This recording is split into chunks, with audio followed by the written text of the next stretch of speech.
ಧರ್ಮಸ್ಥಳ ಕೇಸ್ಗೆ ಸಂಬಂಧಪಟ್ಟ ಹಾಗೆ ಪವನ್ನಲ್ಲಿ ಮತ್ತೊಂದು ಬಿಗ್ ಎಕ್ಸ್ಕ್ಲೂಸಿವ್. ಧರ್ಮಸ್ಥಳ ಪ್ರಕರಣದಲ್ಲಿ ದಿನಕ್ಕೊಂದು ರೀತಿಯಾದಂತಹ ಕ್ಷಣಕ್ಕೊಂದು ರೀತಿಯಾದಂತಹ ಟ್ವಿಸ್ಟ್ಗಳು ಸಿಗ್ತಾ ಇದೆ ನೋಡಿ.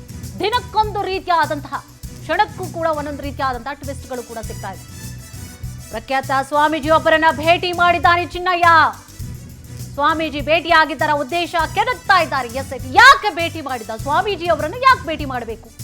ಮಾಡಿದ್ದಾದ್ರೂ ಉದ್ದೇಶ ಏನು? ಈ ಬಗ್ಗೆ ಎಲ್ಲರಿಗಿಂತ ಮೊದಲೇ ಸುದ್ದಿ ಕೊಟ್ಟಿದ್ದು ನಮ್ಮ ಪವರ್ ಟಿವಿ.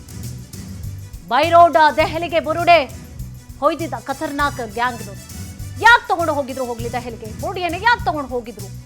ಉತ್ತರ ಪ್ರದೇಶದ ಮೂಲದ ಇಬ್ಬರು ವಕೀಲರನ್ನ ಕೂಡ ಭೇಟಿಯಾಗಿದ್ದಾರೆ. ಬಹಳಷ್ಟು ಷಡ್ಯಂತ್ರಗಳನ್ನ ಹುನ್ನಾರವನ್ನ ಇಟ್ಕೊಂಡೇ ಇವರು ಮಾಡಿರುವಂಥದ್ದು. ಬುಡೆ ಇಟ್ಕೊಂಡು ನೋಡಿ ಎಲ್ಲೆಲ್ಲೋ ಓಡಾಡ್ಕೊಂಡು ಆ ನಂತರವಾಗಿ ಅವರು ಬಂದಿದ್ದು. ಪುಣೆಯಲ್ಲಿ ವಕೀಲರನ್ನ ಭೇಟಿ ಮಾಡಿರುವಂಥದ್ದು ಮಾಸ್ಕ್ ಮ್ಯಾನ್. ದಿನಕ್ಕೊಂದು ರೀತಿಯಾದಂತಹ ಕ್ಷಣಕ್ಕೊಂದು ರೀತಿಯಾದಂತಹ ಟ್ವಿಸ್ಟ್ಗಳು ಕೂಡ ಈ ಪ್ರಕರಣಕ್ಕೆ ಸಂಬಂಧಪಟ್ಟ ಹಾಗೆ ಸಿಗ್ತಾ ಇದೆ. ಎಲ್ಲೆಲ್ಲೋ ಓಡಾಡ್ಕೊಂಡು ಅಡ್ಡಾಡ್ಕೊಂಡು ಆನಂತರವಾಗಿ ನೋಡಿ ಇಲ್ಲಿ ಬಂದಿರುವಂಥದ್ದು ಮಾಸ್ಕ್ ಮ್ಯಾನ್. ವಕೀಲರನ್ನ ಭೇಟಿಯಾಗಿದ್ದಾನೆ ಈತ.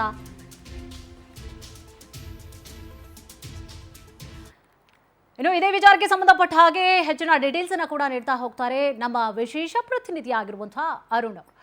ಎಸ್ ಅರುಣ್ ಸರ್, ಈಗಾಗಲೇ ಬಹಳಷ್ಟು ದಿನಕ್ಕೊಂದು ರೀತಿಯಾದಂತಹ ಹೇಳಿಕೆಗಳನ್ನ ಕೂಡ ಈಗಾಗಲೇ ಸುಜಾತಾ ಭಟ್ ಕೊಡ್ತಾ ಇದ್ದಾರೆ, ಚಿನ್ನಯ್ಯ ಕೊಡ್ತಾ ಇದ್ದಾರೆ. ಜೊತೆಗೆ ಇದಕ್ಕೆ ತಾರ್ಕಿಕ ಅಂತ್ಯ ಅನ್ನೋದು ಯಾವಾಗ ಸಿಗುತ್ತೆ ಅನ್ನುವಂಥ ಪ್ರಶ್ನೆಯಲ್ಲೂ ಕೂಡ ಈಗಾಗಲೇ ರಾಜ್ಯದ ಜನ ಕೂಡ ಕಾಯ್ತಾ ಇದ್ದಾರೆ. ಈಗಾಗಲೇ ಆಲ್ಮೋಸ್ಟ್ ಆಲ್ ಎಂಡಿಂಗು ಕೂಡ ಬಂದಿರುವಂಥದ್ದು. ಈ ಪ್ರಕರಣ ಸಂಬಂಧವಾಗಿ ಏನಾಗ್ತಾ ಇದೆ, ಯಾರಿದ್ದಾರೆ ಈ ವಿಚಾರದಲ್ಲಿ ಅಂತ ಹೇಳಿ ಕೂಡ ಗೊತ್ತಾಗ್ತಾ ಇರ್ಬೋದು. ಸದ್ಯದ ಪ್ರೆಸೆಂಟ್ ಆಗಿ ಏನಿದೆ ಅಪ್ಡೇಟ್ಸ್ ಇದಕ್ಕೆ ಸಂಬಂಧಪಟ್ಟ ಹಾಗೆ ಏನೆಲ್ಲ ಈಗಾಗಲೇ ತನಿಖೆ ಚುರುಕಾಗಿರುವಂಥದ್ದು, ಯಾವ ರೀತಿ ಆಗಿದೆ ಈಗಾಗಲೇ ತನಿಖೆ? ಕುಸುಮ, ಇದೇನೋ ಹೇಳ್ತಾರಲ್ಲ, ಸತ್ಯಕ್ಕೆ ಸಾವಿಲ್ಲ, ಸುಳ್ಳಿಗೆ ಬದುಕಿಲ್ಲ. ಅದು ಮತ್ತೊಮ್ಮೆ ಸತ್ಯ ಆಗ್ತಾ ಇದೆ. ಯಾರೆಲ್ಲ ಧರ್ಮಸ್ಥಳದ ವಿರುದ್ಧ, ಧರ್ಮಾಧಿಕಾರಿಯವರ ವಿರುದ್ಧ ಷಡ್ಯಂತ್ರ ಮಾಡ್ತಾ ಇದ್ರು, ಅವರೆಲ್ಲ ಷಡ್ಯಂತ್ರಗಳ ಮುಖಗಳು ತಾನಾಗೇ ಅನಾವರಣ ಆಗ್ತಾ ಹೋಗ್ತಾ ಇದೆ. ಇದುವರೆಗೂ ಧರ್ಮಸ್ಥಳದಲ್ಲಿ ಹೆಜ್ಜೆ ಹೆಜ್ಜೆಗೂ 18 ಸ್ಥಳಗಳಲ್ಲಿ ಗುಂಡಿ ತೋಡಿಸ್ತಾ ಇದ್ನಲ್ಲ, ಒಂದು ಮಾಸ್ಕ್ ಹಾಕ್ಕೊಂಡು ಮಾಸ್ಕ್ ಮ್ಯಾನ್ ಅಂತ ಅಂದ್ಕೊಂಡು, ಅದೇ ಚಿನ್ನಯ್ಯ. ಯಾವ ಚಿನ್ನಯ್ಯ ಧರ್ಮಸ್ಥಳದ ಹೆಸರು ಕೆಡಿಸೋದಕ್ಕೆ ಮಾಸ್ಕ್ ಹಾಕೊಂಡ್ಬಂದಿದ್ನೋ, ಮಾಫಿ ಸಾಕ್ಷಿದಾರನಾಗಿ ಬಂದಿದ್ನೋ, ಈಗ ಅದೇ ಚಿನ್ನಯ್ಯ ಧರ್ಮಸ್ಥಳದ ವಿರುದ್ಧ ಹೆಸರು ಕೆಡಿಸೋದಕ್ಕೆ, ಧರ್ಮಾಧಿಕಾರಿಗಳ ಹೆಸರು ಕೆಡಿಸೋದಕ್ಕೆ ಯಾರೆಲ್ಲ ಷಡ್ಯಂತ್ರ ಮಾಡುತ್ತಿದ್ರು ಅನ್ನೋದಕ್ಕೂ ಕೂಡ ಮಾಫಿ ಸಾಕ್ಷಿದಾರನೇ ಆಗಿದ್ದಾನೆ. ಅವನು SIT ಮುಂದೆ ಹಲವಾರು ವಿಷಯಗಳನ್ನು ಬಾಯ್ಬಿಟ್ಟಿದ್ದಾನೆ.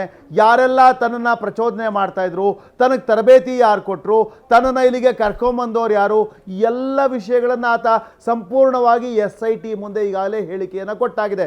ಕಳೆದ 3-4 ದಿನಗಳಿಂದ ಬೆಳ್ತಂಗಡಿಯಲ್ಲಿರುವಂಥ SIT ಕಚೇರಿಯಲ್ಲೇ ಈ ಮಾಫಿ ಸಾಕ್ಷಿದಾರ ಚಿನ್ನಯ್ಯನನ್ನು SIT ಸಂಪೂರ್ಣವಾಗಿ ವಿಚಾರಣೆಗೆ ಒಳಪಡಿಸಿತ್ತು, ತನಿಖೆಗೆ ಒಳಪಡಿಸಿತ್ತು.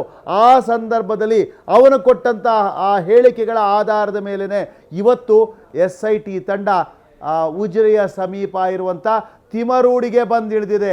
ಸರ್ಚ್ ವಾರೆಂಟ್ ಜೊತೆಯಲ್ಲೇ ಬಂದಿದ್ದಂತಹ, ಜೊತೆಗೆ ಆ ಮಾಫಿ ಸಾಕ್ಷಿದಾರ ಚಿನ್ನಯ್ಯನನ್ನು ಜೊತೆಯಲ್ಲೇ ಕರ್ಕೊಂಡ್ಬಂದಿದ್ದಂತಹ SIT ಟೀಮ್ ಈಗ ತಿಮರೂಡಿಯ ನಿವಾಸದಲ್ಲಿ ಸಂಪೂರ್ಣವಾಗಿ ತನಿಖೆ ನಡೆಸ್ತಾ ಇದೆ, ಅಲ್ಲಿ ಹುಡುಕಾಟ ನಡೆಸ್ತಾ ಇದೆ. ಆ ಸಂದರ್ಭದಲ್ಲಿ ಚಿನ್ನಯ್ಯನಿಗೆ ಸಂಬಂಧಪಟ್ಟಂಥ ಮೊಬೈಲ್ ಅವರಿಗೆ ಸಿಕ್ಕಿದೆ. ಈ ಮೊಬೈಲ್ಗಾಗೇ ಬಹುತೇಕ SIT ಟೀಮ್ ಹುಡುಕಾಟವನ್ನು ನಡೆಸ್ತಾ ಇತ್ತು. ಈಗ ಆ ಮೊಬೈಲ್ ಸಿಕ್ಕಿರುವಂಥದ್ದು ಅತ್ಯಂತ ಪ್ರಮುಖವಾದಂಥ ಸಾಕ್ಷಿ ಅಂತಲೇ ಪರಿಗಣಿಸಲಾಗುತ್ತೆ. ಈ ಮೊಬೈಲ್ನಲ್ಲಿ ಚಿನ್ನಯ್ಯ ಯಾರ್ಯಾರನ್ನ ಸಂಪರ್ಕಿಸಿದ್ದ ಅನ್ನುವಂಥ ಅತ್ಯಂತ ಮಹತ್ವದ ಮಾಹಿತಿಗಳು ಗೊತ್ತಾಗ್ತಾ ಇದೆ. ಎಲ್ಲಕ್ಕಿಂತ ಹೆಚ್ಚಾಗಿ SIT ತಂಡ ರಚನೆ ಆಗೋದಕ್ಕಿಂತ ಮೊದಲೇ ಅವನು ಬಂಗ್ಲೆಗುಡ್ಡೆ ಕಾಡಿನ ಒಳಗಡೆ ಹೋಗಿ ತನ್ನ ವಕೀಲರ ಜೊತೆ ಹೋಗಿ ಒಂದು ಬುರುಡೆಯನ್ನು ಹಿಡ್ಕೊಂಬಂದಿದ್ನಲ್ಲ, ಆ ಬುರುಡೆಯ ಮೂಲ ಕೂಡ ಯಾವುದು ಅನ್ನೋದರ ಪತ್ತೆಗೆ ಈಗ SIT ತಂಡ ಮುಂದಾಗಿದೆ. ಈಗ ನಮಗೆ ಬರ್ತಾ ಇರುವಂಥ ಮಾಹಿತಿಗಳ ಪ್ರಕಾರ ಈ ಚಿನ್ನಯ್ಯ ಕೇವಲ ಮಹೇಶ್ ತಿಮರೂಡಿಯ ನಿವಾಸದಲ್ಲಿ ಉಳ್ಕೊಂಡು ಅವನ ರೂಮಲ್ಲಿ ಇದ್ಕೊಂಡು ಅಲ್ಲೇ ಅವನು ತರಬೇತಿ ಪಡ್ಕೊಳ್ತಿದ್ದು ಮಾತ್ರ ಅಲ್ಲ, ಇವನ ಕೈಗಳು ಬಹುಶಃ ಉತ್ತರ ಪ್ರದೇಶದವರೆಗೂ ಕೂಡ ಹರಡಿದೆ. ಉತ್ತರ ಪ್ರದೇಶದ ಒಬ್ಬ ಪ್ರಖ್ಯಾತ ಸ್ವಾಮಿಯನ್ನ ಕೂಡ ಈ ಚಿನ್ನಯ್ಯ ಭೇಟಿಯಾಗಿದ್ದ. ಉತ್ತರ ಪ್ರದೇಶದ ಇಬ್ಬರು ವಕೀಲರು ಕೂಡ ಇವನ ಜೊತೆ ಬಂದಿದ್ರು. ಇವನು 1-2 ಬಾರಿ ಉತ್ತರ ಪ್ರದೇಶಕ್ಕೂ ಹೋಗಿ ಬಂದಿದ್ದಾನೆ ಅನ್ನುವಂಥ ಮಾಹಿತಿ ಕೂಡ ಸಿಗ್ತಾ ಇದೆ.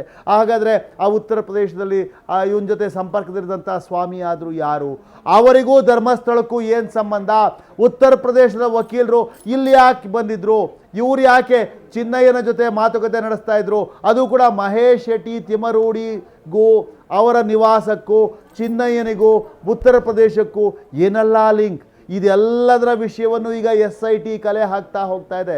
ಅದರ ಜೊತೆಗೆ ಚಿನ್ನಯ್ಯ ಮಹೇಶ್ ಶೆಟ್ಟಿ ತಿಮರೋಡಿ ಅವರ ನಿವಾಸದಲ್ಲಿ ಎಷ್ಟು ಕಾಲದಿಂದ ಇದ್ದ, ಯಾವಾಗ ಅವನು ಆ ನಿವಾಸಕ್ಕೆ ಬಂದ, ಯಾವ ರೂಮ್ನಲ್ಲಿ ಉಳ್ಕೊಂಡಿದ್ದ, ಆ ರೂಮ್ನಲ್ಲೂ ಕೂಡ SIT ಟೀಮ್ ತಲಾಶ್ ಮಾಡ್ತಾ ಇದೆ, ಹುಡುಕಾಟ ನಡೆಸ್ತಾ ಇದೆ.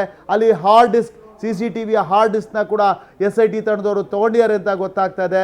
ಬಹುಶಃ ಇದನ್ನು ಅನಾಲಿಸಿಸ್ ಮಾಡ್ತಾ ಇದ್ದಾಗೆ ಮತ್ತಷ್ಟು ವಿವರಗಳು ಬಹಿರಂಗ ಆಗ್ಬೋದು. ಕುಸುಮ, ಎಸ್ ಸರ್, ಥ್ಯಾಂಕ್ ಯು ತಮ್ಮೆಲ್ಲ ಡೀಟೇಲ್ಸ್ಗಾಗಿ.